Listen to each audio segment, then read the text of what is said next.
एक एस्टेरॉइड। आखिर एक एस्टेरॉइड कब नहीं होता जब वो एक बड़ी स्पेसशिप हो। वो स्पिन हो रहा था जैसे अपनी आर्टिफिशियल ग्रेविटी क्रिएट कर रहा हो। बाहरी दुनिया से आने वाले घुसपैठियों से कैसे लड़ा जाए? ऐसे हाईटेक दुश्मन से लड़ने का सिर्फ एक तरीका है, वो है लो टेक, छोटे पॉकेट में बटकर गोरिल्ला वॉर लड़ना। और कैसे यूनिवर्स के अंत से बचा जाए? ये यूनिवर्स की तबाही से बचने की तैयारी है, मगर इसके लिए महज कुछ कैन बीन्स और कुछ गैस मास्क काफी नहीं होंगे। साइंस डॉक्यूमेंट्स मिस्ट्री प्रस्तुत कर रहा है नासा's अनसॉल्व्ड मिस्ट्रीज।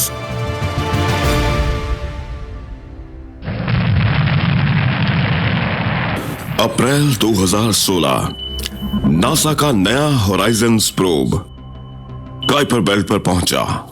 स्पेस का डार्क दूर दराज इलाका जो कि हमारे सोलर सिस्टम के एज पर मौजूद है। जैसे ही न्यू होराइजन्स अपने पहले टारगेट प्लूटो से आगे बढ़ा, उसके सेंसर्स ने कोई बड़ी और अजीब चीज को रहस्यमयी ट्रेजेक्टरी पर कैप्चर किया। साइंटिस्ट ने उसे नाम दिया एरोवान। एरोन दरअसल एक कैलेटिक नाम है जो मौत, युद्ध, आतंक और बदले के देव हैं। वो अच्छे व्यक्ति नहीं है जैसा कि आप इमेजिन कर सकते हैं। एरोवान जो भी चीज है बहुत ही अजीब ढंग से पेश आ रही है। पल में उसमें रोशनी चमकती है तो पल में वो डार्क हो जाती है। एक रिदम की तरह उसमें रोशनी आ रही है और फिर अंधेरा छा रहा है। साइंटिस्ट को एहसास हुआ कि ये चीज रोटेट हो रही है। अगर वो 5.5 घंटे में एक स्पिन पूरा करती है तो उसका फ्रंट हिस्सा 50 माइल्स पर आवर की स्पीड पर घूमता है। यानी डेलीवर स्टेट के साइज की कोई चीज करीब 6 घंटे में घूमकर एक चक्कर लगा रही है। साइंटिस्ट काइपर बेल्ट में पत्थर और बर्फ से बनी चीजें एक्सपेक्ट कर रहे थे, मगर एरोवान की स्पिनिंग से लगता है वो किसी और चीज का बना हुआ है।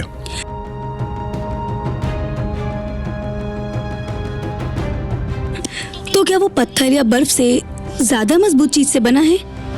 न्यू होराइजन्स आगे बढ़ा ताकि उसके सेंसर्स एरोवान को थोड़ा और करीब से देख सकें। एरोवान जो भी है उसका जल्दी ही पता लगने वाला है, मगर ऐन मौके पर प्रोब का सर्किट अचानक बिना किसी वजह ही बंद हो गया।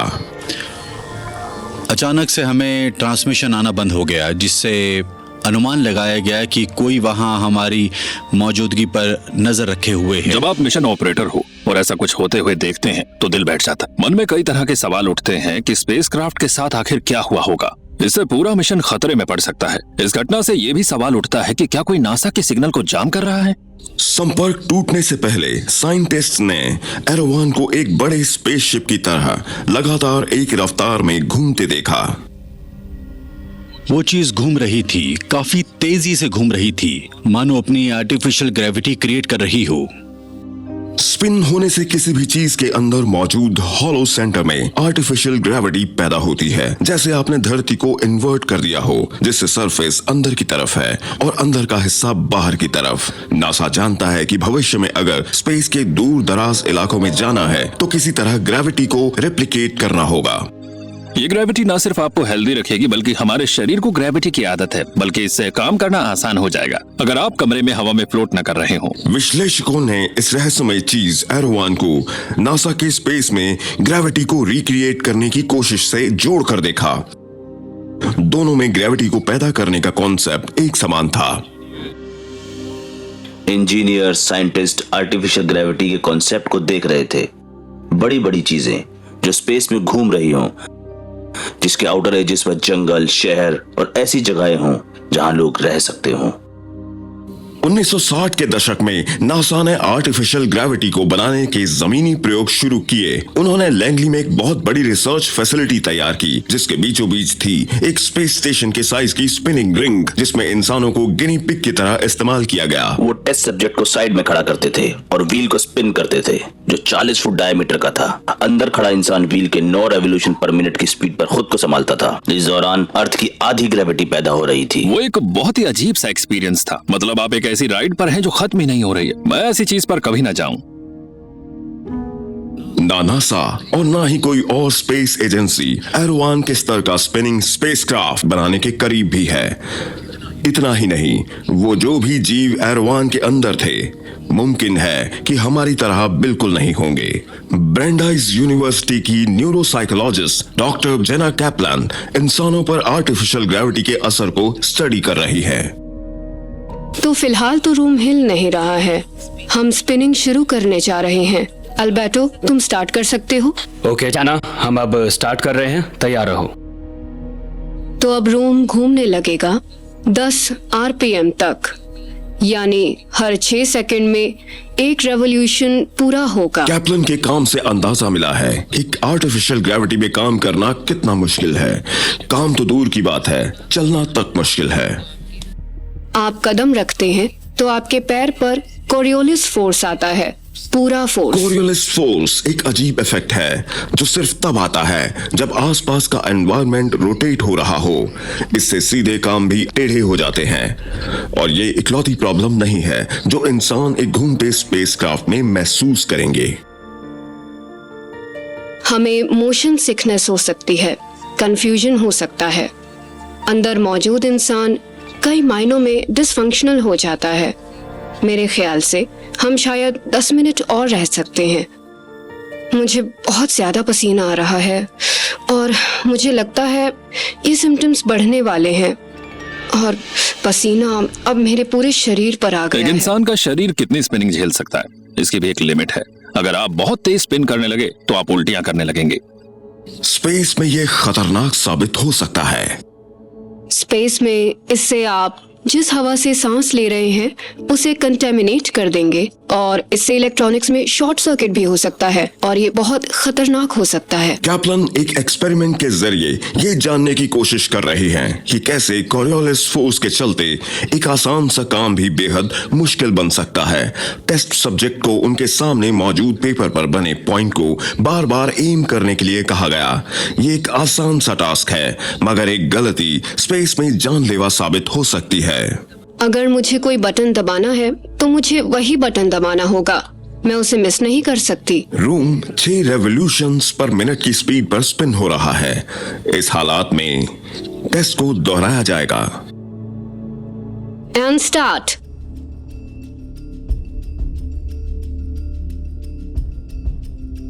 करते रहो।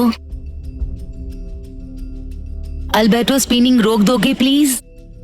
नतीजे चौंका देने वाले हैं। जब रूम रोटेट हो रहा था, टेस्ट सब्जेक्ट्स टारगेट को 6 इंच से चूका।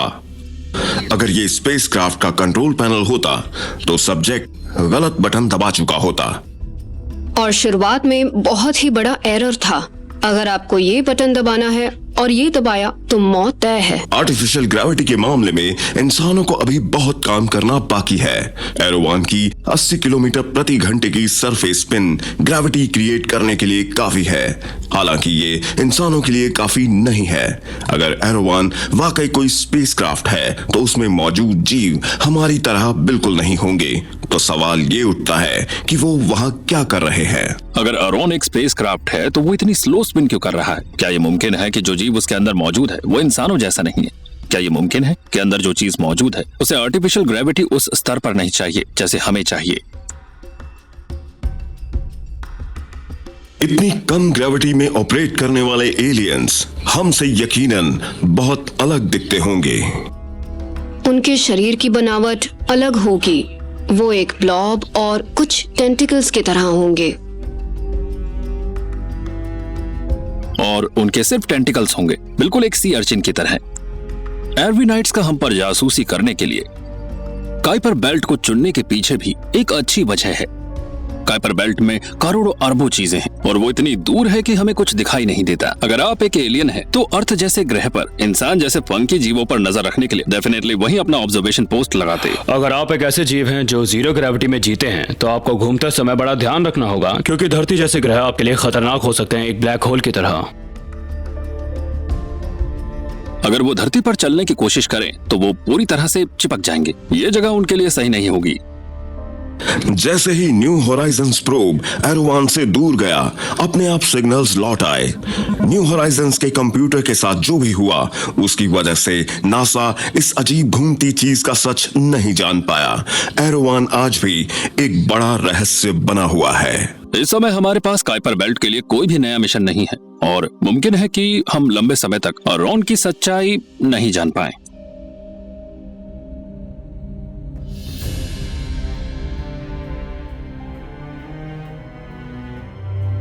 तीस अगस्त 2018 हमारी धरती से 400 किलोमीटर दूर ऑर्बिट में घूमता इंटरनेशनल स्पेस स्टेशन स्पेस का पहला क्राइम सीन बना। स्पेस स्टेशन में 6 लोगों का इंटरनेशनल क्रू था, जिसमें नासा के सबसे experience astronaut commander Drew foster भी शामिल थे। उनके साथ थे उनके अमेरिकी साथी रिचर्ड आर्नल्ड और सरीना आनिन चांसलर। मिशन के 88वें दिन की शुरुआत में फॉस्टर को मिशन कंट्रोल से एक चौंका देने वाला मैसेज आया। स्पेस स्टेशन में कहीं छेद हो गया था। उन्होंने कहा प्रेशर ड्रॉप हो रहा है और उसे ड्रॉप नहीं होना चाहिए, कहीं पर तो लीकेज है। तेजी से होने वाला डीकम्प्रेशन एक बहुत ही सीरियस प्रॉब्लम है। अनुमान ये होता है कि ये होल तेजी से बढ़ सकता है। अगर हवा ऐसे ही तेजी से डीकम्प्रेस होती रही तो एस्ट्रोनॉट्स की जान जा सकती है। प्रेशर लॉस का मतलब है फॉस्टर और उनकी टीम के फेफड़े एक्सपैंड होकर फट जाएंगे और जिसके कुछ ही सेकंड बाद उनकी मौत हो जाएगी, या तो दम घुटकर या फिर बहुत बड़े हार्ट अटैक से। बहुत ही तनाव भरा समय था। एस्ट्रोनॉट्स जानते थे उनकी जान खतरे में है। इंटरनेशनल स्पेस स्टेशन में कहीं छेद हो गया है। क्रू ने 32,000 क्यूबिक फीट के स्पेसक्राफ्ट में इस लीक को ढूंढ निकालने की मुहिम शुरू की है। स्टेप 1, सबसे पहले इंटरनेशनल स्पेस स्टेशन के बीचों बीच जाकर हैच बंद करना होता है और फिर दोनों तरफ के प्रेशर गेजेस से अंदाजा लगाना होता है कि लीकेज किस ओर है। फिर दूसरे मॉड्यूल में जाकर दूसरे दरवाजे को बंद करके देखना होता है दरवाजे की कौन सी तरफ हवा लीक हो रही है। आखिरकार क्रू ने लीक का पता लगा लिया। ये लीक हाल ही में आए सोयूज कैप्सूल में था। पिन होल कैमरा की मदद से जर्मन एस्ट्रोनॉट अलेक्जेंड्रा गर्स्ट हड़बड़ी में दीवारों पर छेद ढूंढने लगे। ये काम घास में सुई ढूंढने के बराबर है। स्पेस में कितनी चीजें हैं जहाँ से हवा लीक हो सकती है। उन्होंने एक छोटे डेकोरेटिव कवरिंग को खोला और फिर तुरंत ही उन्हें जो प्रॉब्लम थी उसकी जड़ मिल गई। सोयूज के एल्यूमिनियम वॉल पर मौजूद एक फैब्रिक के टुकड़े के पीछे गर्स्ट को छोटा गोल होल मिला जहां से हवा लीक हो रही थी। वो एक खुशी का पल था, मगर खुशी के बजाय एस्ट्रोनॉट्स में अचानक तनाव बढ़ने लगा। रशियंस चाहते थे कि उस पर कोई पॉक्सी डालकर छेद को कवर किया जाए और उनके मुताबिक ये कैप्सूल को सील करने के लिए काफी था। मगर यूएस एस्ट्रोनॉट एंड्रयू फॉस्टर ने आपत्ति जताई। मुझे लगता है हमारे पास अब भी एक मौका है। मैंने ओलेग और सर्गी से मॉस्को में बात करने के लिए कहा है कि अगर वो हमें कुछ और टाइम और ऑप्शंस दे सके, पर मुझे नहीं लगता कि वो इस वक्त इस बात में इंटरेस्टेड हैं और जब तक कोई दूसरा ऑप्शन सामने नहीं आता मुझे नहीं लगता कि मैं उन्हें आगे बढ़ने से रोक पाऊंगा।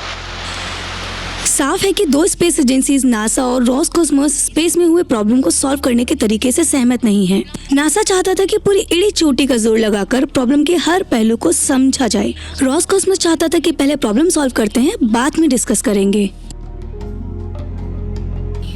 रशियन क्रू होल्स को रेजन और टेप से फिक्स करने में लग गया, मगर जब फॉस्टर ने होल के इमेजेस नासा को भेजे तो एजेंसी हैरान रह गई।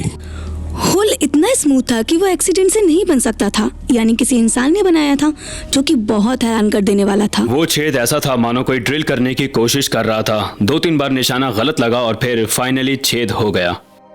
जब रशिया के रॉसकॉस्मोस ने उस परफेक्ट राउंड होल की तस्वीरें देखी तो अंतर्राष्ट्रीय रिश्ते तेजी से बिगड़ने लगे। तो रशिया के कई अधिकारियों ने कहा कि सोयूज का वो होल जानबूझकर बनाया गया था। भूतपूर्व कॉस्मोनॉट मैगजीन सुर्वे ने यहाँ तक कहा कि वो होल किसी मेंटली अनस्टेबल क्रू मेंबर ने बनाया होगा, वही वो काम कर सकता है। नासा ने डटकर अपने क्रू को डिफेंड किया, मगर भूतपूर्व अमेरिकी एस्ट्रोनॉट जेरी लिनेंजर ने दावा किया कि किसी एस्ट्रोनॉट का दिमागी संतुलन बिगड़ना नामुमकिन नहीं है। स्पेस स्टेशन में 5 महीने बिताने के बाद मैं अपने एक्सपीरियंस आपको बता रहा हूँ। आपको हर रोज खुद से बात करनी पड़ती है ताकि आपका दिमाग ठिकाने पर रहे। तो जब उन्होंने शक जताया कि किसी एस्ट्रोनॉट ने स्पेसक्राफ्ट में होल किया होगा तो इसकी जांच करनी ही चाहिए। इंटरनेशनल स्पेस स्टेशन पर ड्रिल्स मौजूद है। दिमागी संतुलन खो चुके क्रू मेंबर के लिए ये एक खतरनाक हथियार हो सकता है। एक छोटे से कमरे में कई महीनों तक रहना एक बहुत ज्यादा बड़ा साइकोलॉजिकल प्रेशर होता है। दिमागी तौर पर मजबूत से मजबूत व्यक्ति कुछ समय बाद डगमगा सकता है, इरिटेट और गुस्सैल हो सकता है। तो अगर आपकी टीम का कोई व्यक्ति पूरी टीम को मारना चाहता हो तो ये बहुत ही खौफनाक ख्याल है। क्लॉस्ट्रोफोबिया और अकेले रहने से मजबूत दिमाग वाला व्यक्ति भी अपना आपा खो सकता है। साइंटिस्ट अच्छी तरह जानते हैं दिमागी संतुलन खो चुका व्यक्ति क्या मुसीबत ला सकता है, मगर नासा के इन्वेस्टिगेटर्स ने दिमागी तौर पर कमजोर एस्ट्रोनॉट वाली थ्योरी को पूरी तरह नकार दिया। स्पेसक्राफ्ट पर होल ड्रिल करना कोई आसान काम नहीं है। ड्रिलिंग से शोर होगा, स्टेशन पर लगे सेंसर्स ड्रिलिंग की वाइब्रेशन को डिटेक्ट करेंगे, इसलिए ये सोचना कि किसी ने ये होल यहाँ बनाया होगा थोड़ा अटपटा है। अगर ये होल किसी एस्ट्रोनॉट ने नहीं बनाया तो जाहिर है टीम का ध्यान धरती पर इसके प्रोडक्शन और असेंबली पर जाना था। अगर ये होल जमीन पर ड्रिल हुआ था तो इससे संभावना बढ़ जाती है कि ये स्टेशन को नष्ट करने के लिए किसी की चाल भी हो सकती है। इससे जांच का दायरा भी बढ़ जाता है। ये मुमकिन ही नहीं है कि रॉसकॉस्मोस जानबूझकर अपनी स्पेसक्राफ्ट को डैमेज करेगा, जिससे इन्वेस्टिगेटर्स जानना चाहते थे कहीं किसी क्रिमिनल या टेररिस्ट ने सोयूज के लॉन्च पैड पर आने से पहले ही तो होल ड्रिल नहीं किया था। हो सकता है कोई कई कारणों से स्पेसक्राफ्ट को नुकसान पहुंचाना चाहता हो। तो ऐसे कई कारण हो सकते हैं जिसके लिए कोई भी ये कर सकता है। मेरे जहन में सवाल ये आया कि अगर किसी ने ये गलती से ड्रिल किया था तो ड्रिल करने वाला रुका क्यों नहीं? ऑपरेटर ने छेद बनाने तक ड्रिल क्यों पकड़े रखा? स्पेसक्राफ्ट में एल्यूमिनियम को ड्रिल करना आसान नहीं है और इसमें काफी टाइम और मेहनत लगी होगी। स्पेसक्राफ्ट में होल मिला और उन्होंने इस होल को फिक्स भी किया, मगर बड़ा सवाल ये था कि ये होल बना कैसे? क्या स्पेसक्राफ्ट पर अब भी ऐसे और होल्स हैं या भविष्य में भी ऐसा हो सकता है? धरती पर कोई ना कोई है जो इस मिशन को फेल करना चाहता है। ये एक हैरान कर देने वाला ख्याल है जो किसी भी एस्ट्रोनॉट को परेशान कर सकता है। मैं डेफिनेटली फिक्र करूंगा, क्योंकि अगर किसी ने ये जानबूझकर किया था तो मैं ये भी सोचूंगा कि उस शख्स ने स्पेसक्राफ्ट के साथ और क्या गलत किया होगा। 18 जून 2018 प्रेसिडेंट डोनाल्ड ट्रंप ने अपने एक हैरत अंगेज बयान से दुनिया को चौंका दिया। मैं आज यहाँ डिपार्टमेंट ऑफ डिफेंस और पेंटागन को तुरंत जरूरी प्रक्रिया शुरू करने का आदेश देता हूँ ताकि स्पेस फोर्स को तैयार किया जा सके जो हमारी आर्म्ड फोर्सेस का 6th ब्रांच बनेगी। ये मिलिट्री की ही एक नई ब्रांच थी जो बाहरी खतरे पर फोकस करने वाली थी, मगर सवाल ये था कि वो किसे अपना दुश्मन समझ रहे हैं। हम किस तरह से युद्ध की तैयारी कर रहे हैं? प्रेसिडेंट ट्रंप ने उन दुश्मनों का नाम भी लिया जिनके खिलाफ वो इस फोर्स को खड़ा करना चाहते थे। जाहिर है भविष्य में धरती पर होने वाले हमलों के लिए तैयार रहना जरूरी है।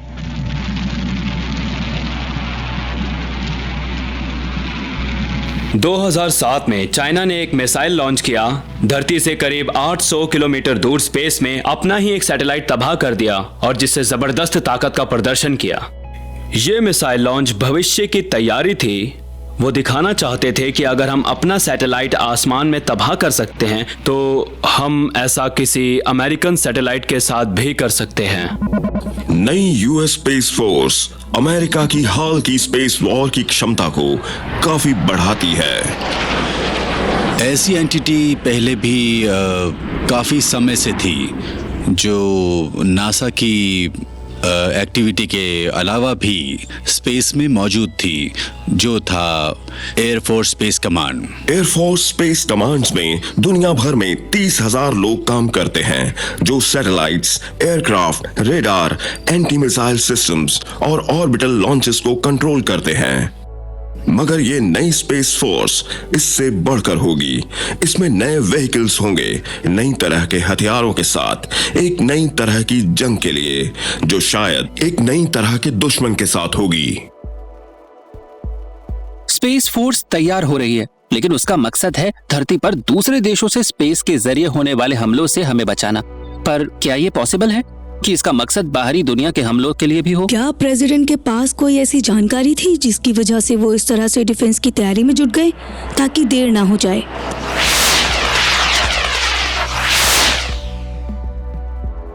स्पेस फोर्स विश्लेषक जानना चाहते हैं कि क्यों यूएस प्रेसिडेंट ने मिलिट्री का एक नया स्पेस ब्रांच शुरू किया। कुछ विश्लेषक के मुताबिक ये फोर्स इसलिए तैयार हुई क्योंकि फोर्स के अनाउंसमेंट के 2 साल पहले ही महान एस्ट्रोफिजिसिस्ट स्टीफन हॉकिंग ने दुनिया भर की सरकारों को एक चेतावनी दी थी।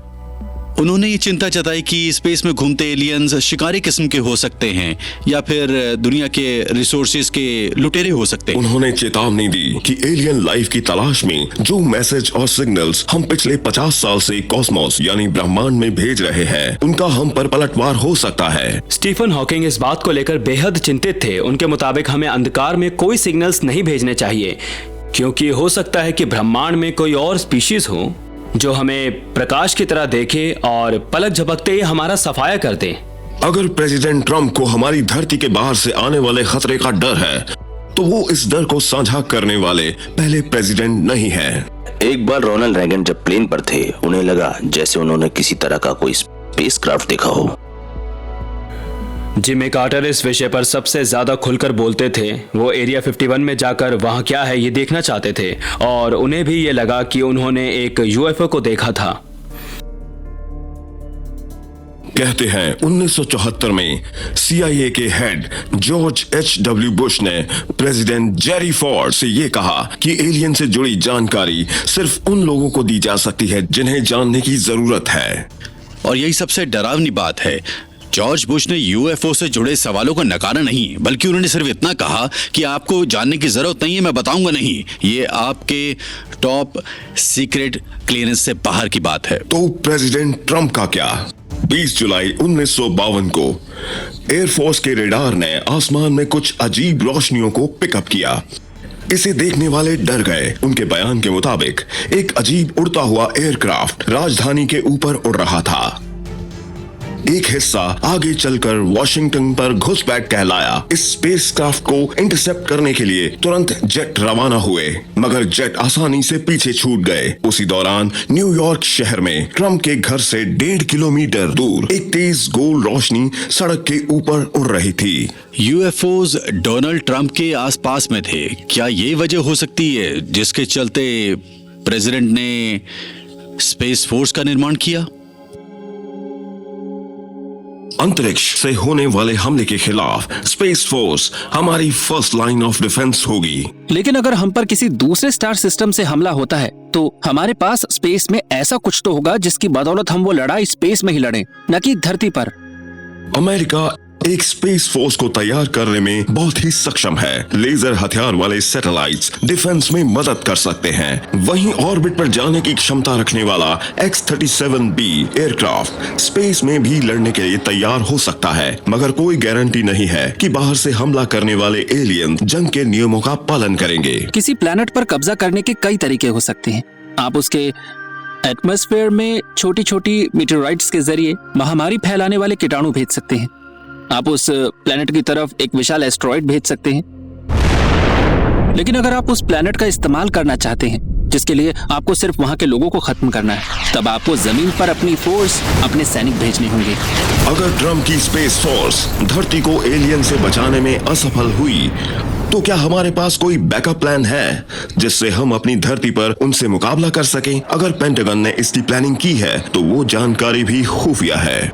चलिए मान लेते हैं कोई बड़ा जहाज हमारी धरती पर आता है और एलियंस हमारी धरती पर हमला बोल देते हैं। जो भी एलियंस हमारी धरती पर आएंगे वो जाहिर है स्पेस की लाइट ईयर्स की दूरी तय कर आएंगे, तो टेक्नोलॉजी के मामले में वो हमसे बहुत आगे होंगे। ऐसी टेक्नोलॉजी से हम मुकाबला नहीं कर पाएंगे। ये मुकाबला स्टोन एज और F-35 के बीच होने वाली जंग की तरह होगा। अगर हमारे जहाज एलियंस को रोक नहीं पाते हैं और वो धरती पर आ जाते हैं, तो विशेषज्ञों का मानना है कि इंसानों के पास दूसरी दुनिया से आए इतने ज्यादा टेक्नोलॉजिकली एडवांस हमलावरों से बचने की संभावना बहुत कम होगी। अगर कोई एलियन हम पर हमला करे जो इतना टेक्नोलॉजिकली आगे हो कि अपने फोर्सेस के साथ गैलेक्सीज को पार कर सके उनके लिए हमारे स्पेस फोर्स को मिटाना मिनटों का काम होगा। वो हमारी धरती के सारे इंडस्ट्रियल मिलिट्री कॉम्प्लेक्सेस को आसानी से उड़ा सकते हैं। मगर वो हमें इतनी आसानी से हरा नहीं पाएंगे। टेक्नोलॉजिकली एडवांस होने से जीत कंफर्म नहीं हो जाती, जैसे कि यूएस फोर्स ने वियतनाम में और सोवियत फोर्स ने अफगानिस्तान में जाना।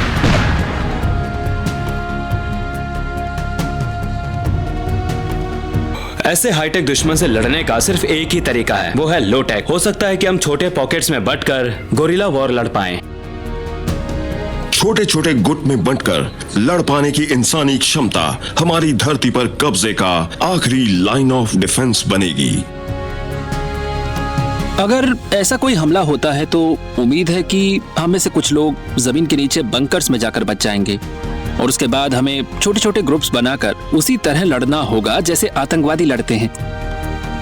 अमेरिका ने अपने डिफेंस प्लान को गोपनीय रखा है, मगर एक चीज जो सीक्रेट नहीं है वो ये कि अगर कोई प्रलयकारी हमला होता है तो जो भी सरकार में बचे होंगे उन्हें रेवन रॉक माउंटेन कॉम्प्लेक्स में ले जाया जाएगा। इस पहाड़ी बेस में कमांडर्स बची खुची मिलिट्री सेना और आम जनता से संपर्क करेंगे और यहीं से पलटवार के लिए गोरिल्ला अटैक की नींव रखेंगे। किसी एडवांस एलियन रेस का पूरी मानव जाति पर हमला करने का ख्याल काफी डरावना है, लेकिन यह भी मुमकिन है कि हम बच जाएं।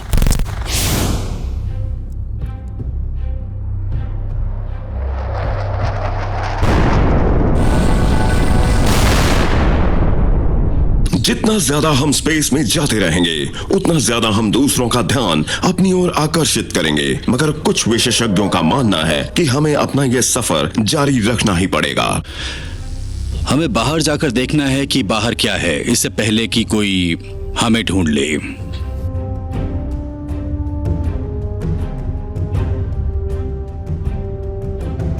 छब्बीस नवंबर 1922 इजिप्ट। रेगिस्तान की मिट्टी के नीचे फेरोज की प्राचीन सभ्यता को रीडिस्कवर किया गया।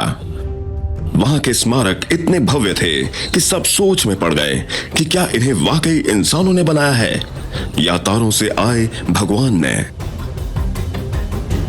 राजाओं की नगरी में मशहूर आर्कियोलॉजिस्ट हावर्ड कार्टर ने 3200 साल पुराने एक शाही मकबरे की सील तोड़ी। जब वो कैंडल लेकर अंदर गए उन्हें एहसास हो गया कि ये इतिहास की सबसे महान खोजों में से एक होगी।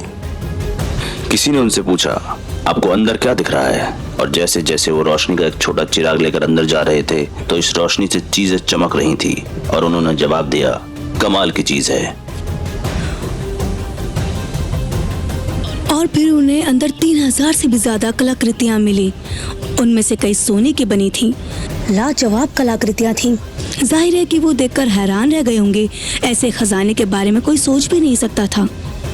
इस मकबरे में सबसे अद्भुत चीज अगले कमरे में थी, एक चेंबर के अंदर छिपी हुई। तो मकबरे के अंदर एक कमरा था जिसका नाम था खजाना, और उसी कमरे के अंदर कार्टर को एक बॉक्स मिला जो एबनी और आइवरी का बना था। इस बॉक्स के अंदर उन्हें एक नेकलेस मिला जिसके अंदर कई तरह के सिंबल्स थे और इस नेकलेस के बीचों बीच एक खूबसूरत स्कैरब था।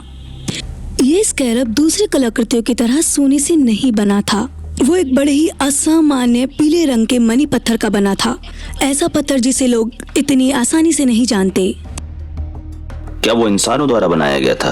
क्या वो कुदरती था? क्या वो उस तरीके से बनता है जिसके बारे में साइंटिस्ट नहीं जानते? उन्हें नहीं पता था वो पत्थर क्या है।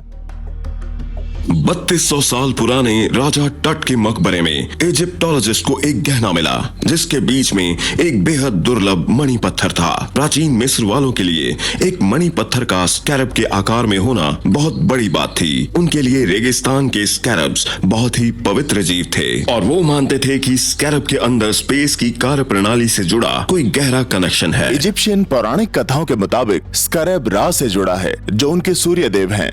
प्राचीन मिस्र के लोग मानते थे कि रा को हर रोज स्वर की राह खेपरी दिखाते हैं, एक ऐसे देव जिनका चेहरा स्कैरब का बना है। जब साइंटिस्ट ने इस स्कैरब के पत्थर की जांच की तो उन्हें हैरत अंगेज बात पता चली जिसका कनेक्शन आकाश की दुनिया से था। वो ग्लास का बना था, मगर कोई साधारण ग्लास का नहीं। उसमें कोबाल्ट और इरिडियम पाया गया जो कि बहुत ही रेयर ट्रेस एलिमेंट हैं। वो धरती पर आसानी से नहीं मिलते। ये रहस्यमय चीज जो कि इजिप्टियंस के मुताबिक आकाश से आई है, वाकई वो आकाश से ही आई थी। सच में प्राचीन फेरोज की अंतरिक्ष में बड़ी रुचि थी और इस मणि के ओरिजिन का क्लू शायद इसी में छुपा हो। महान मैथमेटिशियंस और इंजीनियर्स होने के साथ साथ प्राचीन मिस्र के लोग महान एस्ट्रोनॉमर्स भी थे। मिस्र वाले अपने देवताओं को नक्षत्रों से जोड़ते हैं और कहा जाता है कि उन्होंने धरती के सबसे अद्भुत स्मारकों को ऐसा बनाया ताकि वो बेल्ट ऑफ ओराइन और पोल स्टार के साथ अलाइन हो सके। ये कोई इत्तेफाक नहीं हो सकता कि उन्होंने जो भी पिरामिड्स बनाए और जिस तरफ उसका मुंह रखा उसका तारों के साथ कनेक्शन है। पिरामिड्स बनाने वालों ने सटीक कैलकुलेशन किए और किसी के पास इसकी अद्भुत जानकारी थी। लोग सोचते हैं आखिर उनके पास ये जानकारी कहां से आई।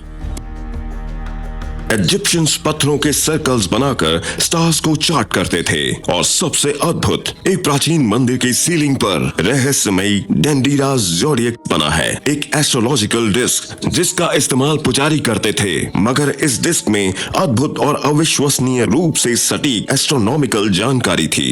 इजिप्शियंस का अंतरिक्ष के प्रति गहरा लगाव था, तो उनके मुताबिक इस पत्थर में क्या पावर्स थी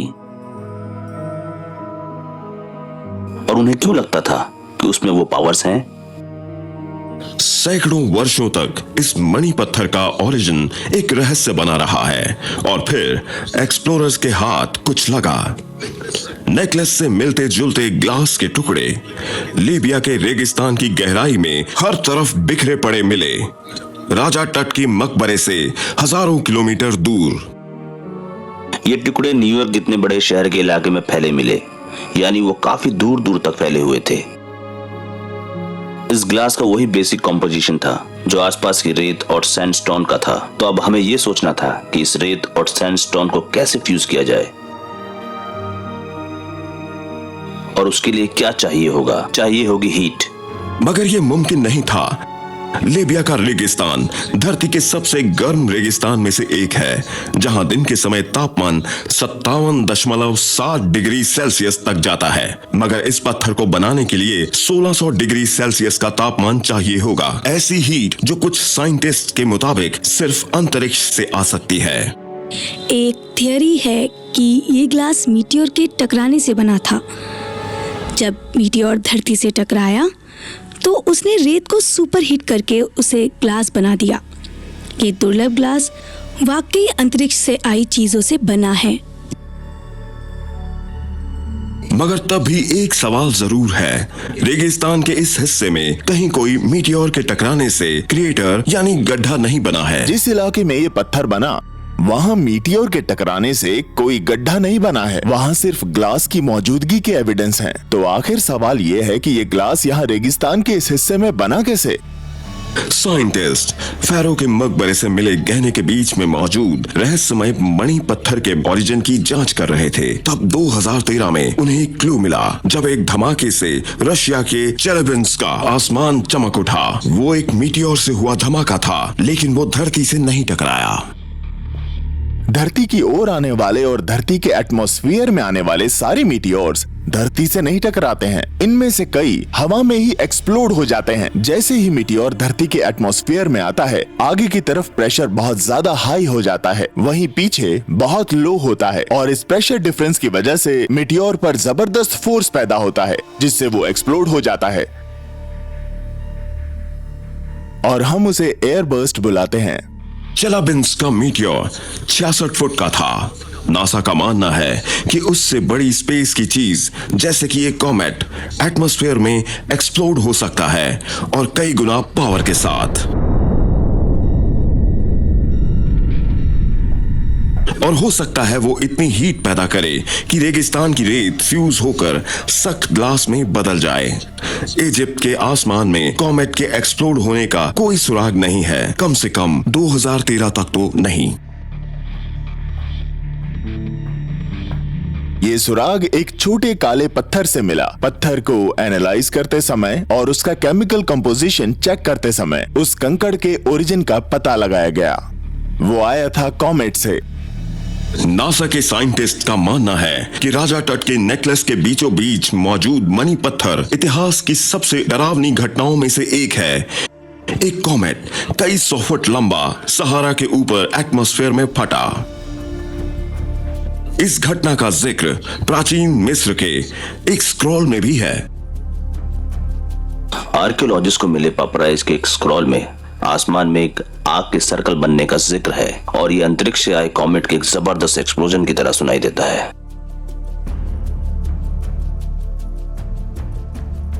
आसमान में हुए इस जबरदस्त धमाके को जाहिर है धार्मिक दृष्टिकोण से देखा गया होगा। स्कैरब देव खेपरी का सूर्य देव रा को जमीन की ओर धकेलना। कमाल की बात है कि इजिप्ट के लोगों ने इस ग्लास को स्कैरब के आकार का बनाया है, क्योंकि अगर कोई भी इंसान इस एयरबर्स्ट के वक्त वहाँ खड़ा होगा तो उसने आसमान में एक दूसरे सूरज को बनते देखा होगा। तो क्या कमाल की सोच है इजिप्शियंस।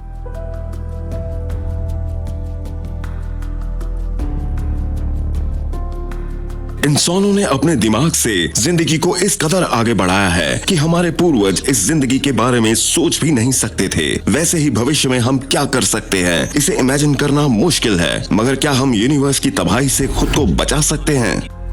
कुछ लोगों का मानना है कि अगर यहाँ प्रलय आई तो हम भविष्य में इस धरती को छोड़कर भाग सकते हैं। कुछ लोगों का मानना है कि सन के लुप्त होने से पहले हम सोलर सिस्टम को छोड़कर भाग सकते हैं। कुछ का ये मानना है कि हम गैलेक्सी को छोड़कर भाग सकते हैं, मगर क्या हम यूनिवर्स छोड़कर भाग सकते हैं? इससे पहले कि नासा इंसानी जाति को बचाने का प्लान बनाए, उन्हें पहले ये समझना होगा आखिर इस यूनिवर्स का अंत कैसे हो सकता है। क्या यूनिवर्स का अंत जलकर होगा या बर्फ में जमकर, कैसे होगा? अफसोस हम ठीक से इसका जवाब नहीं जानते। इस समय यूनिवर्स एक्सपैंड हो रहा है, गैलेक्सीज के बीच में दूरियां बढ़ रही हैं। यूनिवर्स का भविष्य इस बात पर निर्भर करता है कि इस एक्सपेंडिंग सिचुएशन में क्या होगा। क्या ये एक्सप्लोजन स्लो हो जाएगा या क्या ये स्पीड पकड़ लेगा? कुछ साइंटिस्ट्स का मानना है कि किसी न किसी पल ग्रेविटी अपना जोर दिखाएगी और ये एक्सपेंशन रिवर्स हो जाएगा। जैसे हम बॉल को हवा में फेंकते हैं तो कुछ देर ऊपर जाने के बाद वो नीचे गिरने लगती है, वैसे ही यूनिवर्स फिलहाल एक्सपैंड हो रहा है मगर बाद में कोलैप्स होने लगेगा, वो भी बहुत तेजी से। इसे द बिग क्रंच का नाम दिया गया है और ये इंसानों के लिए भयानक अंत साबित होगा। कुछ समय बाद रात में आसमान और भी ज्यादा ब्राइट होने लगेगा। जैसे जैसे स्पेस कॉन्ट्रैक्ट और श्रिंक होगा और चीजें करीब आने लगेंगी, गैलेक्सीज और फिर स्टार्स। हम सब बस एक एटम के आकार के रह जाएंगे। बिग बैंग से पैदा हुई चीजें फिर कोलैप्स होकर गायब हो जाएंगी। लेकिन अगर ऐसा ना हो तो क्या होगा? अगर यूनिवर्स एक्सपैंड होता ही रहे तो क्या होगा? डेटा बताता है कि यूनिवर्स ना सिर्फ एक्सपैंड हो रहा है बल्कि स्पीड भी पकड़ रहा है। वो आउट ऑफ कंट्रोल जा रहा है। अगर ऐसा ही चलता रहा तो ये यूनिवर्स फट जाएगा। आखिर में स्पेस इतनी तेजी से एक्सपैंड होगा कि गैलेक्सीज फट जाएंगी, ग्रह और तारे फट जाएंगे और एटम्स एक दूसरे से दूर खिंच जाएंगे और ये पूरा स्पेस फट जाएगा।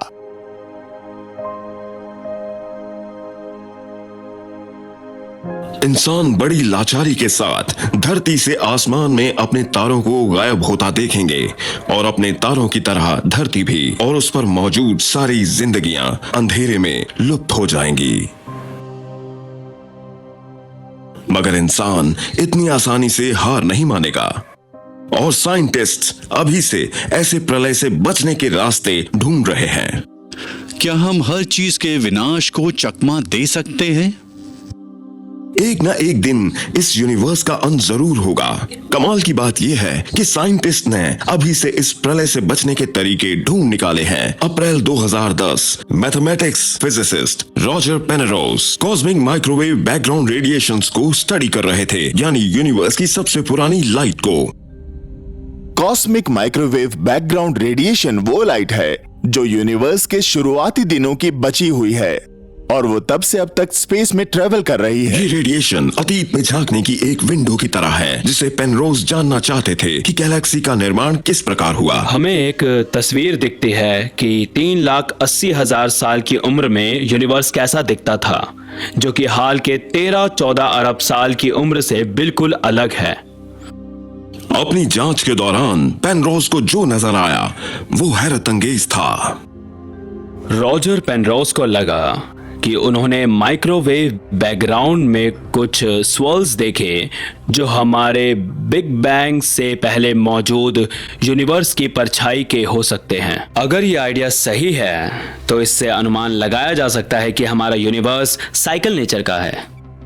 यानी यूनिवर्स जैसे दोबारा शुरू होता है, जैसे हम क्लॉक को रीसेट करते हैं, हम फिर से शुरुआत करते हैं एक नई सुबह के साथ। कुछ एस्ट्रोनॉमर्स का मानना है कि हमें एस्केप रूट मिल गया है। इंसान यूनिवर्स के अंत में भी जिंदा रह सकता है अगर हम किसी तरह अगले यूनिवर्स की शुरुआत में उसे दोबारा ज्वाइन कर सकें। ये एक प्रलय और महाविनाश की तैयारी की तरह है, मगर इसके लिए महज कुछ बीन्स के कैंस और गैस मास्क काफी नहीं होंगे। यूनिवर्स का अंत अभी बहुत दूर है, मगर हम वक्त के साथ दौड़ में हैं। साइंटिस्ट का मानना है कि इंसान को इवॉल्व होना होगा उस स्तर पर जिसे फिजिसिस्ट टाइप 3 टेक्नोलॉजिकल सिविलाइजेशन बुलाते हैं, ताकि हम वो टेक्नोलॉजी बिल्ड कर सकें जिससे हम किसी भी प्रलय से बच सकें। टाइप 1 सिविलाइजेशन वो है जहां हम प्लेनेट की एनर्जी का इस्तेमाल करते हैं। उदाहरण के तौर पर हम कुदरत के साथ खेल सकते हैं, ज्वालामुखी के साथ खेल सकते हैं, प्लैनेटरी एनर्जीज को कंट्रोल कर सकते हैं, जैसे बकलॉजस या फ्लैश गॉर्डन। हमें टाइप 1 बनने में अभी 100 साल लग जाएंगे। इसके बाद टाइप 2 सिविलाइजेशन बनने के लिए इंसानों को हमारी धरती से आगे जाना होगा।